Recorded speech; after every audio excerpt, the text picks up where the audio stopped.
Getting dream clients is an active process. In order to find a dream client or any client to begin with, we need to take action. Go where the clients might be, understand the cost involved, and be willing to pay that cost. In this video, I'm talking about one of the most often discussed subjects in the online teaching or coaching world: finding dream clients. If you're new here, my name is Elena Motonona, and I help online language teachers shift to teaching sustainably in manageable ways that save time and money and allow you to use what you already have right now. In my free Smart Teachers Kit and an email course that follows it, I share with you how you can get started this process today. Check the link in the description or click this code. Back to dream clients. When I first started thinking about the concept of a dream client, or also known as ideal client, I knew that the main criteria for me was that this person was able to pay me what I wanted them to pay. Obviously, that's an important point, but not the only one. And if you're really wanting to get your dream clients that are willing to pay your price, ask yourself honestly if you are willing to pay the price to get them. It's common for teachers to get stuck in this process of identifying the dream client, spending time writing the profile and creating stories and dreaming what it would be like when all the people that you're working with are actually your dream clients. Now, there's nothing wrong with that. But as it tends to happen, the dreaming often overshadows the action. Sometimes our brain thinks that we've already found these clients, or that somehow in some magical way we're becoming the magnet for those clients, if only we spent enough time dreaming of them. But dreaming isn't taking action. I will repeat that. Dreaming isn't taking action. It's like you have a dream that you're driving a car, but in reality you don't have that car. The dream is so real, you wake up and you think, oh, where's my car? But there's no car. Dreaming can feel very real, but it doesn't replace action. So what then are we supposed to do to find clients? Well, number one, go where your dream clients might be.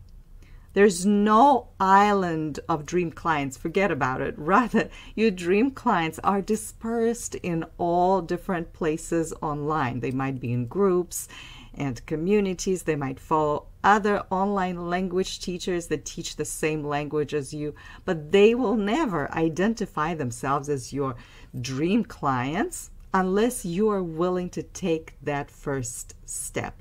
What does that step look like? In the online world, that step means showing up online, and not under some other organization name, but showing up as you on podcasts, on YouTube, writing for blogs, on social media, of course, not all at once. And not just in your own space, but collaborating with others, as it is a great shortcut to getting your name out there and get more visibility.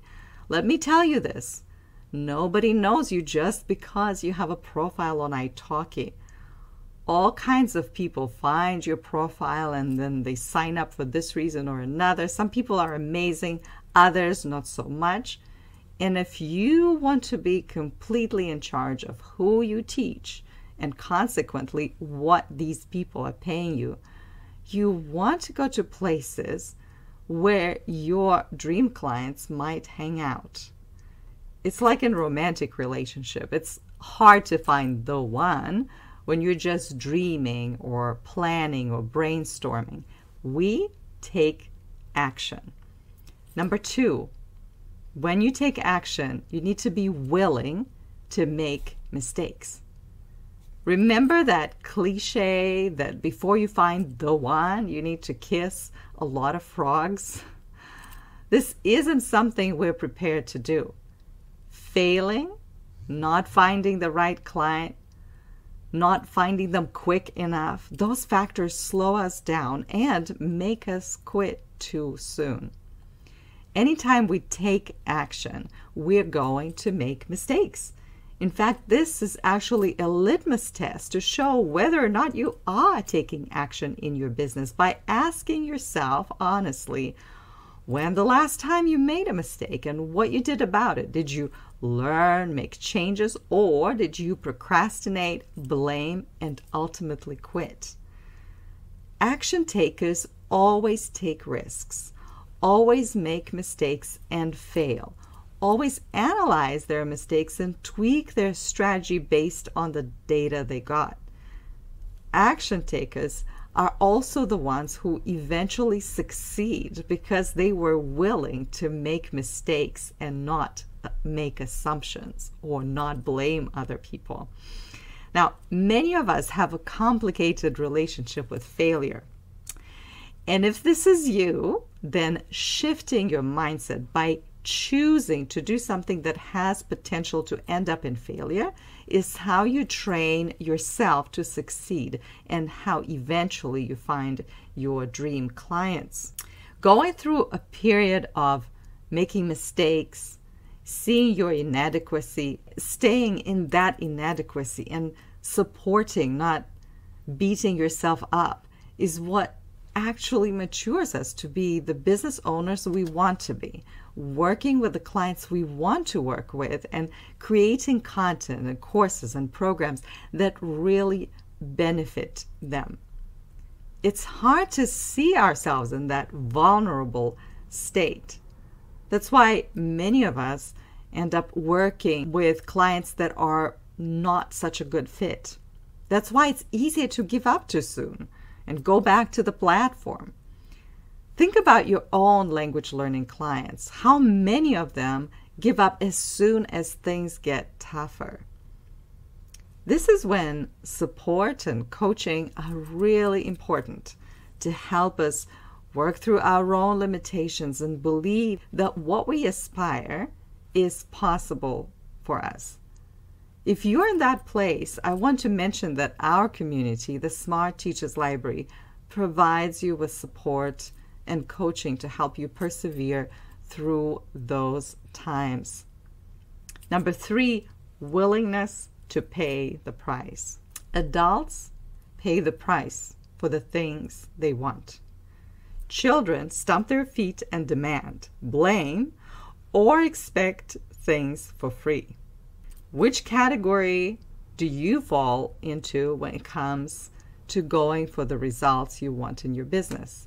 For many years, I felt like just because I graduated with honors, just because I had taught ESL at a higher level, the whole world had to see it and acknowledge it, and people would hire me. In the beginning, I used to measure my free activity or free things that I gave to the world by what I would get in return. If I posted and got a comment, yay, that's great. If I posted and didn't get comments, well, forget about it. I'm just going to quit it. I remember reading something online a couple of years ago that really resonated with me. And it went something like, I never realized how much internal change had to happen before I reached the success I'd wanted. Internal change, in my experience, is our growth. It's this process of transformation from an immature, childish approach to running a business to a more adult-like approach where we take responsibility. We're willing to make the effort. When we don't rebel against sharing something with the world. When we understand that in order to get something, we first need to give and give again, when we are willing to pay the price that goes with all of this. The price isn't always financial, although it can be that. Want to solve, for example, an issue in my business, and I see that the smartest and fastest way of going about it is coaching, then I will choose to pay for this and find a way to make that happen. Where can I cut my expenses? I will not say I can't afford, because the can't afford phrase is going to eventually make me pay another price. My well-being, the future of my business, how fast I can get to that goal. If I need to learn something specific, like maybe Facebook ads or how to show up on YouTube or copywriting, and there's a course that offers me just that, I will ask myself what price I need to pay and what results I want to get. A course also means the investment of time, and not just consuming, but putting things out, implementing. So if I really want to improve this part in my business, I'm not going to say, oh, I don't like courses, I never finish courses. Instead, I will ask myself, how can I make the time to make the most out of it? I will maybe lower my expectations. I will show up and not just consume, but also implement what I'm learning. Finding dream clients involves a price. The price is often really uncomfortable. Showing up online is believing that you actually have something to offer instead of listening to our imposter syndrome. Finding ways to strengthen that belief even when things are not going right, when you're making mistakes, and then working to build up courage to meet new people and to show up in front of more people to make offers to them. This is it for today. If this was helpful, please like and share and subscribe so that more teachers can see this content. But let me also know in the comments, what one action point are you taking from this video today?